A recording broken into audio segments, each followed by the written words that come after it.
Et je veux dire que vous allez bien, ça fait super longtemps que je n'ai pas filmé, c'est trop bizarre. Je vous retrouve pour une nouvelle vidéo, donc logique. Non par contre mes cheveux là ça va pas le faire du tout. Bon vous allez me supporter avec ma tête et mes cheveux derrière mes oreilles parce que là c'est un peu compliqué comme situation.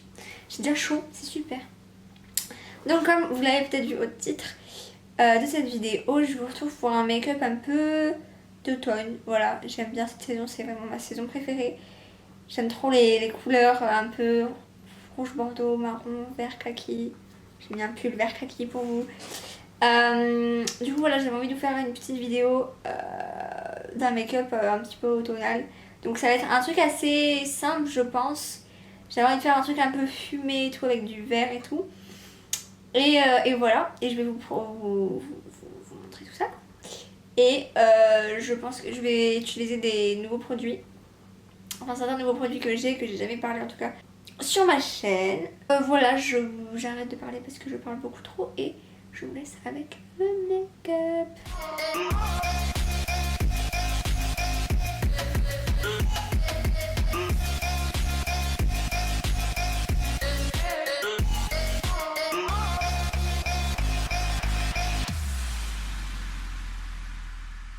J'ai commencé par le teint parce que je commence toujours par les yeux, donc on va changer un petit peu. Hier j'ai testé cette base que j'ai eue dans une Sephora box et je la trouve trop bien. Donc il va falloir que je voie combien elle coûte en taille réelle parce que elle est trop bien. Donc c'est la Skin Love base illuminatrice et floutante de chez Becca Cosmetics. Et je trouve qu'elle floute vraiment très bien. Alors j'ai pas vu trop d'effets illuminateur. Après mon fond de teint c'est un fond de teint aussi assez glowy donc peut-être que par rapport à ça j'ai pas vu non plus, mais même quand je l'ai appliqué toute seule j'ai plus vu l'effet floutant, ça a rendu ma peau toute lisse etc. que l'effet illuminateur.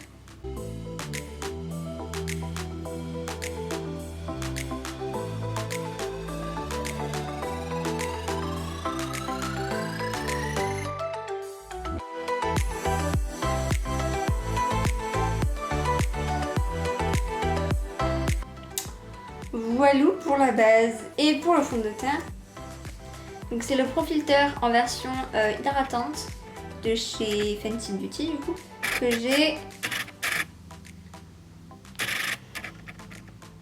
en teinte 70. Non, 170. Et mais c'est de la bombe en fait ce fond de teint. Enfin, le premier je savais que c'était un fond de teint mat. Et étant donné que j'ai une peau sèche, enfin c'était le but de toute manière, le fond de teint mat était plus réservé entre guillemets aux peaux grasses. Même si on a une peau sèche, on peut mettre un fond de teint avec un rendu mat. Mais moi j'ai tellement des zones de sécheresse partout sur le visage, mais vraiment partout. C'est pas, des fois c'est juste au niveau du nez ou qu'au front, moi c'est vraiment partout. Mon visage entier est une sécheresse, c'est un désert. Il n'y a pas d'eau, il n'y a rien. Et du coup j'avais jamais pris le fond de teint de Fenty, même si on avait dit que du bien et tout, parce que je savais que c'était pour les, que c'était un fond de teint mat et que c'était surtout pour les peaux grasses. Donc du coup j'avais pas envie de dépenser 40 € pour un fond de teint que je l'ai pas fait. Tout simplement. Et du coup entre temps elle a sorti celui-ci, la petite Rihanna. Et il est trop bien. Il est vraiment trop bien. Donc c'est vraiment mon fond de teint préféré. Enfin c'est devenu mon fond de teint préféré avec le Dior Backstage. Je trouve que c'est ceux qui me font le meilleur teint malgré mes zones de sécheresse et tout ça. Donc je vais vous montrer. Et personnellement, alors j'ai jamais testé de l'appliquer avec un Beauty Blender parce que il est assez liquide. Donc j'ai peur qu'avec le Beauty Blender ça aspire trop de matière en fait. Et qu'au final ça me fasse gâcher de la matière. Et j'ai retrouvé dans mes pinceaux un pinceau de chez Kiko. Alors c'est le numéro 11. Je pense qu'il est encore trouvable. Et je me suis rendu compte qu'il ressemblait un petit peu au sien, qu'elle le conseille d'utiliser avec. Mais bien évidemment, j'ai payé son teint 34 €. J'allais pas mettre 40 € dans un pinceau à côté. C'était hors de question. Et puis je suis pas du genre à acheter les pinceaux. Les pinceaux, je les achète sur Amazon en fait, clairement. Et je trouvais que celui-là ressemblait un peu au sien. Donc le sien, il est un petit peu plus rond et plus haut. Les poils un peu plus longs, mais les poils sont quand même très rigides. Et sur celui-là, les poils sont aussi assez rigides. Donc je trouve qu'il fait parfaitement bien l'affaire. Voilà, tout simplement, je voulais vous le dire comme ça. Si vous avez un pinceau dans le même genre, mais vous n'avez pas besoin d'acheter tout simplement le pinceau qui va avec.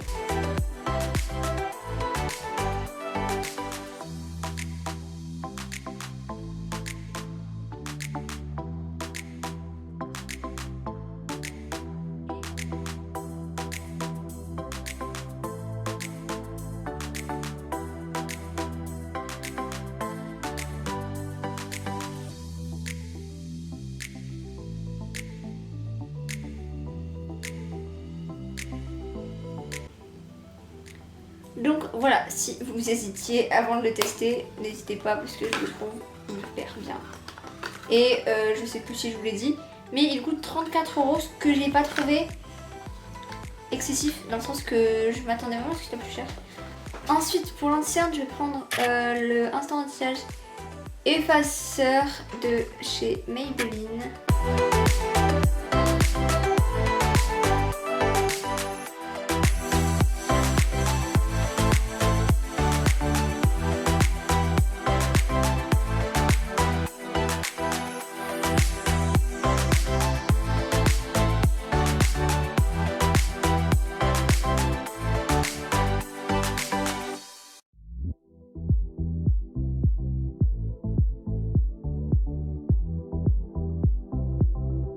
Je vais prendre ma petite poudre. C'est la Hyaluronic Powder de chez By Terry. Et elle lisse tellement bien. Mais c'est un truc de fou. On dirait que c'est Photoshop. Genre, vraiment. Ça lisse trop bien. Là, j'ai juste poudré. Ah si, ça se voit. J'arrive pas à voir dans le retour caméra si vous voyez une différence. Mais ce côté, c'est tout lissé. Il n'y a plus aucune imperfection.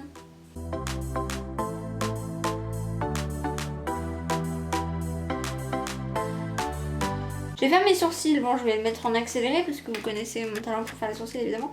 Et j'ai pas envie de faire un truc trop chargé donc je vais prendre le Precisely My Brow. Oh j'adore ce focus. De chez Benefit que j'ai en teinte 3,5.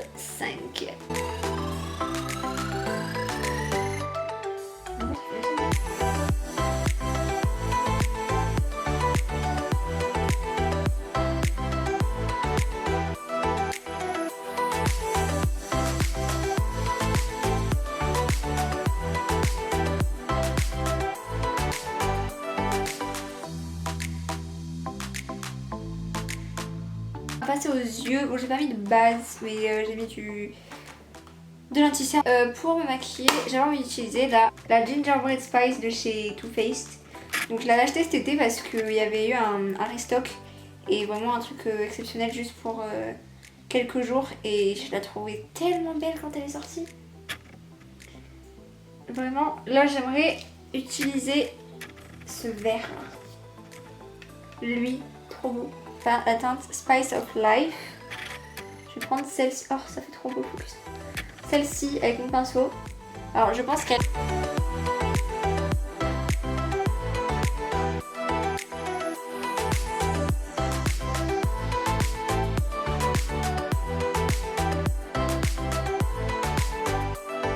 Bon, là, ça ressemble à rien. Donc, ne vous inquiétez pas. C'est normal. Donc là j'ai fait toute ma paupière avec de façon assez grossière et je vais prendre un petit pinceau estompeur assez petit, assez précis. Alors là il est orange mais ça va pas faire de dépôt, c'est juste que bah, ils sont sales mes pinceaux, je les ai pas nettoyés tout simplement. Mais il n'y aura pas, il fait plus de couleur, c'est juste que ça s'est imprégné.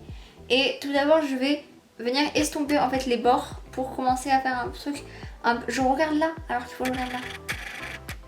Pour faire un truc un peu fumé à ce niveau-là.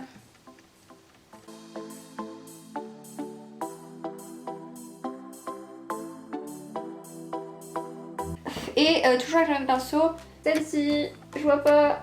Et je continue mon estompage en fait, petit à petit. Donc là je commence dans le creux de paupière et je reviens un petit peu ici sur le côté.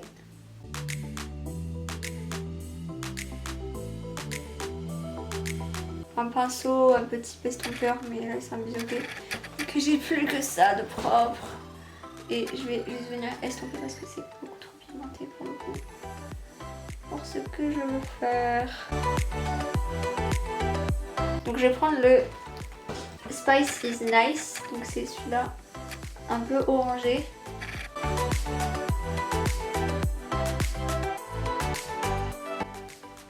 Et ce que je fais au passage en fait avec cette couleur, c'est que je viens commencer à la mettre en ras de cils. Je vais prendre le pinceau propre que j'avais tout à l'heure et prendre la teinte Powdered Sugar. Moi mon accent, donc le blanc juste ici. C'est un blanc crème un petit peu. Et je vais juste le prendre, alors hyper poudreux, donc je pense qu'il va être bien pimenté, pour estomper les bords un peu mieux.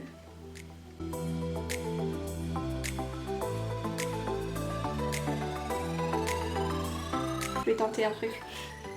Je vais reprendre mon petit pinceau estompeur comme ceci et prendre la teinte Reindeer Pose.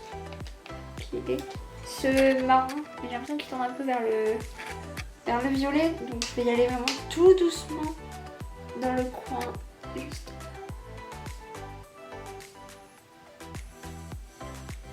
Et remonter un peu dans mon creux.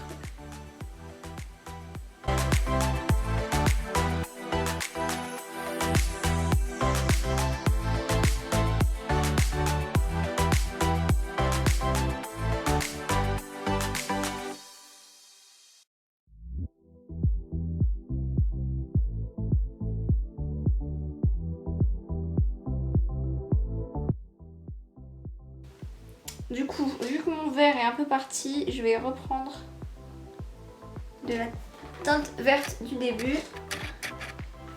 et la retapoter.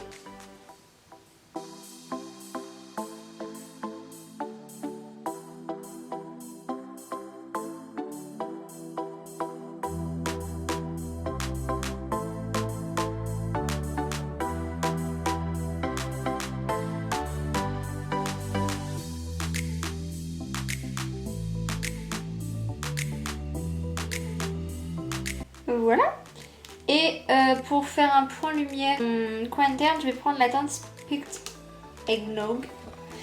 C'est ici, je vois vraiment rien ce que je fais. Celui-ci.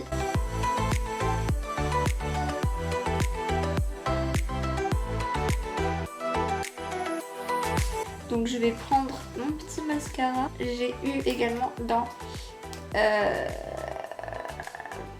une box Sephora la miniature du Dame Girl.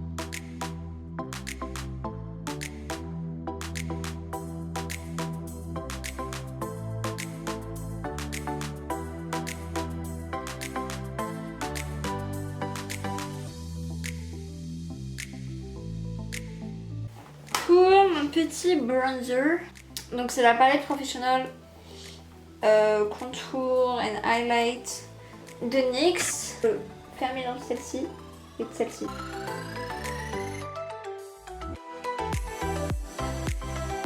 J'en ai peut-être mis un peu trop. J'ai fait la folle encore une fois.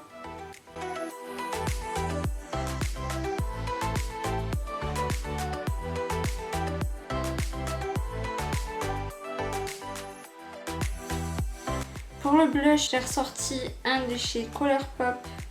C'est le Never Been Kissed. Et il est hyper flashy, je ne mets pas beaucoup.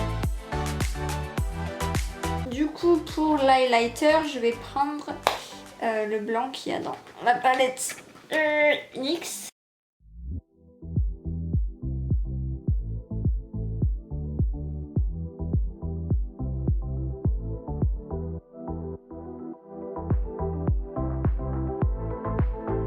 Donc on va partir sur... C'est un MAC.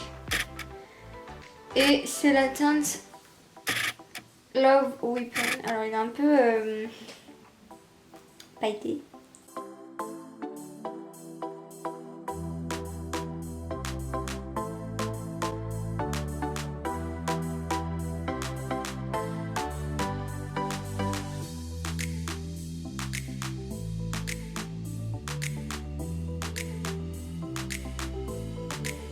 Donc voilà, c'est la fin de cette vidéo. J'espère que le make-up vous plaît. N'hésitez pas à me dire tout ça dans les commentaires. J'espère que je vais réussir à poster pas mal cette année parce que j'ai le bac et tout ça, donc c'est compliqué. pour filmer et tout, j'ai pas un temps en fait. Et quand j'en ai, ben, je me repose parce que les cours ça me tue, j'arrive pas à reprendre le rythme, c'est un truc de fou. Donc voilà, moi je vous invite à me rejoindre sur Instagram, je suis bien plus active. Donc mon Instagram sera affiché juste après. Sinon c'est The Elfie avec un tiré du bas entre The et Elfie, voilà, comme d'habitude. N'hésitez pas à vous abonner et à actionner la petite cloche également pour ne pas louper les prochaines vidéos qui vont arriver. N'hésitez pas à liker et bah, moi je vous fais de gros bisous et je vous dis à la prochaine dans une nouvelle vidéo. Bye bye.